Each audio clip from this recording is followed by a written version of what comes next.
Jangan di skip. Ini kan pentin yang baru dan kalian harus nonton sampai tuntas, gak boleh setengah-setengah. Karena kalau setengah-setengah bahaya, ntar kayak dia no. Kak Keanu, gue tuh bingung udah salah di mana. Tuh cowok ninggalin gue pas first date. Padahal effort gue udah maksimal banget. Effort maksimal.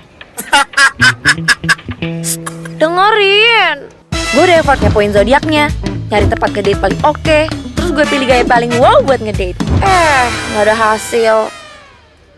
Jelas lah, mau semaksimal apapun effort lo nggak akan ngaruh kalau effort lo ke rambut setengah-setengah. Di mana setengah-setengahnya sih? Oke, sekarang ikut gue. Ayo.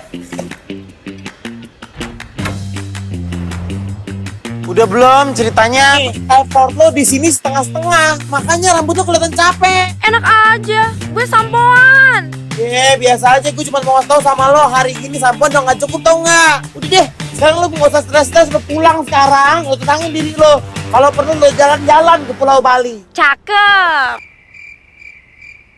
Ih, lu bukan butuh pantun. Apa? Pentin Miracles Hair Supplement. Pakainya tiap habis sampoan, biar rambut lo ke nutrisi sama Profi Blends dan biotin. Wow, bagus kan kalau ke charge? Udah nggak usah kecakapan lo. Gantian, yang minta untuk gue tau gak lo? Aha.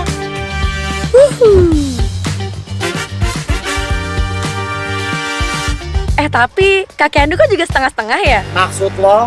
Maksudnya atasnya gitu, bawahnya gitu. Carian masalah nih perempuan.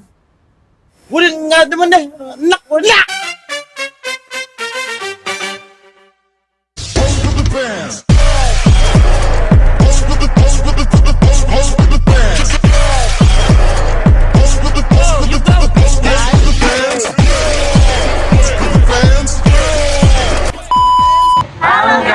Selamat datang di video kami. Kami akan menemani kalian di menit-menit terdepan. Selamat menonton. Indonesia memiliki banyak sekali perbedaan, mulai dari suku, bahasa, budaya, dan juga agama. Dan sekarang kita berada di zaman teknologi yang sudah maju. Tentunya masyarakat Indonesia banyak sekali menggunakan kesempatan ini untuk berbisnis dan juga perdagangan. Dengan begitu, kami akan membahas tentang pandangan agama Buddha terhadap teknologi dan bisnis. Pertama adalah pandangan agama Buddha tentang teknologi. Seperti yang kita ketahui, agama Buddha itu ada dan hidup sekitar 2500 tahun yang lalu, yang dimana oleh karena itu teknologi dalam agama Buddha itu tidak ada dan tidak tercantum dalam ajaran-ajaran utamanya. Namun jika kita menggunakan prinsip-prinsip inti dari ajaran agama Buddha, kita dapat mengambil beberapa pendekatan-pendekatan yang dapat kita gunakan untuk memutuskan dan menjelaskan tentang pandangan Buddha terhadap teknologi. Dari pendekatan yang pertama yang dapat kita ambil adalah 1. Keterikatan dan ketidaktetapan. Teknologi seringkali memicu keinginan yang tak terpuaskan dan ketertarikan pada hal-hal duniawi. Sebagai gantinya, Buddha mendorong orang untuk mencapai kebebasan dari keterikatan dan menemukan kebahagiaan dalam kesederhanaan. Kemudian pendekatan yang kedua yaitu penggunaan bijaksana. Konsep bijaksana dalam penggunaan sumber daya juga dapat diterapkan pada teknologi. Seorang penganut Buddha mungkin berusaha menggunakan teknologi dengan tanggung jawab dan bijaksana. Mereka mungkin menghindari penggunaan teknologi yang merugikan diri sendiri atau orang lain dan memanfaatkannya dengan tujuan yang bermanfaat dan altruistik. Kemudian pendekatan yang ketiga yaitu kesadaran dan kehadiran saat ini. Maksudnya adalah teknologi modern seringkali mempengaruhi kemampuan kita untuk berada dalam momen sekarang. Karena kita teralihkan atau terdistraksi oleh rangsangan visual atau digital. Seorang penganut Buddha mungkin mempraktikkan kesadaran diri dan meditasi untuk mengembangkan kehadiran saat ini dan menenangkan pikiran dari pengaruh teknologi yang berlebihan. Kemudian pendekatan yang keempat yaitu pengetahuan dan pemahaman. Meskipun Buddha tidak membahas teknologi secara spesifik, ajarannya mendorong individu untuk mengembangkan pemahaman mendalam tentang realitas dan sifat eksistensi.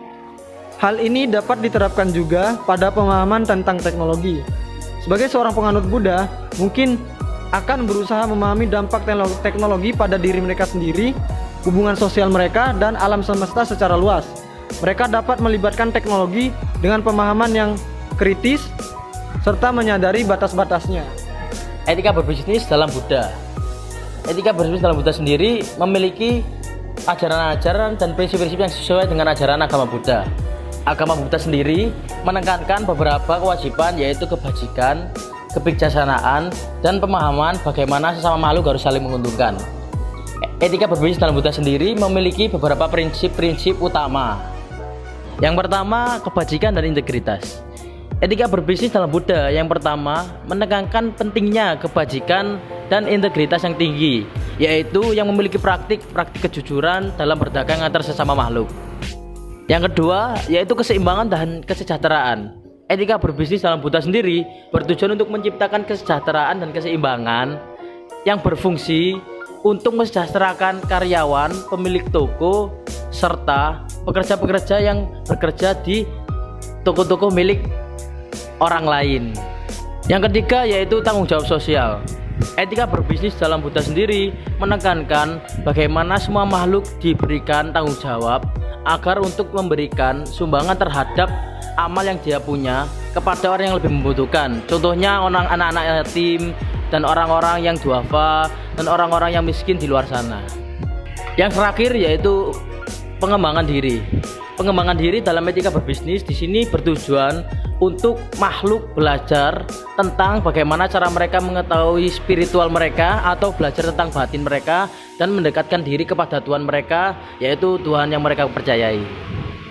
Pandangan Buddha dalam teknologi mungkin menekankan pentingnya tidak terlalu bergantung pada teknologi atau melekat pada hal-hal duniawi. Mereka mungkin mendorong penggunaan teknologi dengan tanggung jawab dan bijaksana, serta memperhatikan pengaruhnya terhadap kesadaran dan kehadiran saat ini. Selesai sudah video dari kami. Semoga bermanfaat. Dadah.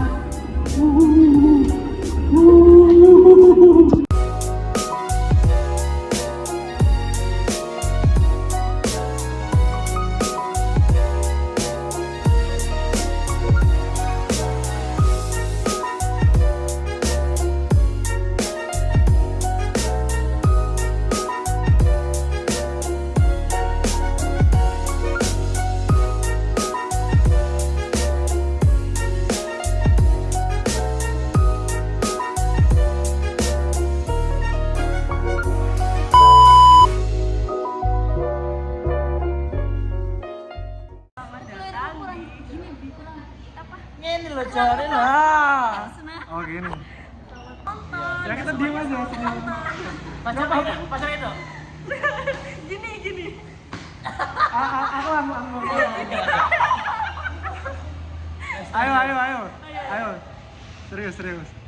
Menit ke depan. Selamat menonton.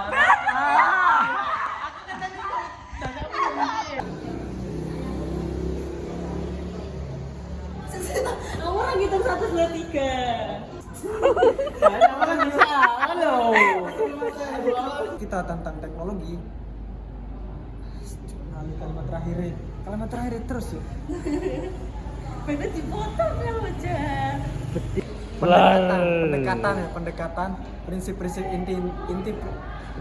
inti ajaran agama Buddha, maka dapat ditemukan beberapa pendekatan yang dapat diambil. Nice. Pendekatan. Buddha itu hidup dan ada sekitar 2.500 tahun yang lalu. Dalam Buddha menekankan pentingnya keseimbangan dan keseimbangan dan kesejahteraan. Mari sing. Kalau aktivitas bisnis. Dan salah. Terus keseimbangan. Kan pengaruhnya terhadap kesadaran dan penderitaan. Tuh bagi moco, Cak.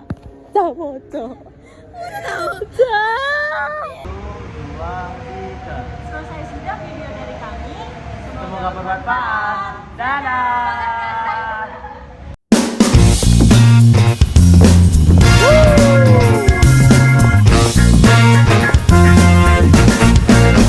Katanya semua cowok sama aja. Enak aja.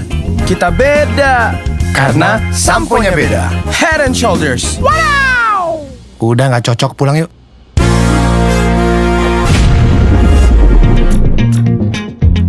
Panas-panas begini, kita tetap bersih dari ketombe. Ya ilah bro, ini ada pintu. Adegannya nggak gitu, bro. Alah sama aja, sama-sama lewat. Bro, ampun bro. Bro.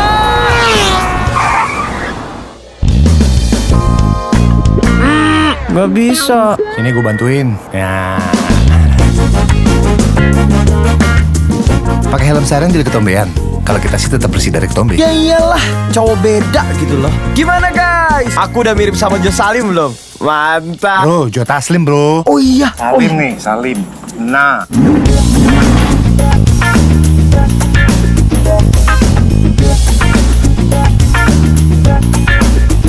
Jadi ini rasanya jadi cowok beda. Biasa aja kali. Takut asap dan polusi? Kita sih enggak. Rambut kita tetap bersih dari ketombe. Tapi kalau bisa tetap cool gitu. Kan gue jadi brand ambassador udah lama, bro. Nggak kayak lo, anak baru. Jangan jadi cowok sama aja. Move on ke Head and Shoulders. 100% pede, efektif kalahkan ketombe basah dan gatal. Cowok beda karena samponya beda. Beda kan gue. Move on ke Head and Shoulders. Move on to Head and Shoulders. Kok langsung bisa? Ya iyalah. Ini kenapa pakai super segala nih? Waduh, Kan masih gue BA-nya. Tapi gue tetap milih Fadil sih. Iya sih, dia lucu ya. Iya. Woi, gue masih di sini ngomong apa kalian, ha?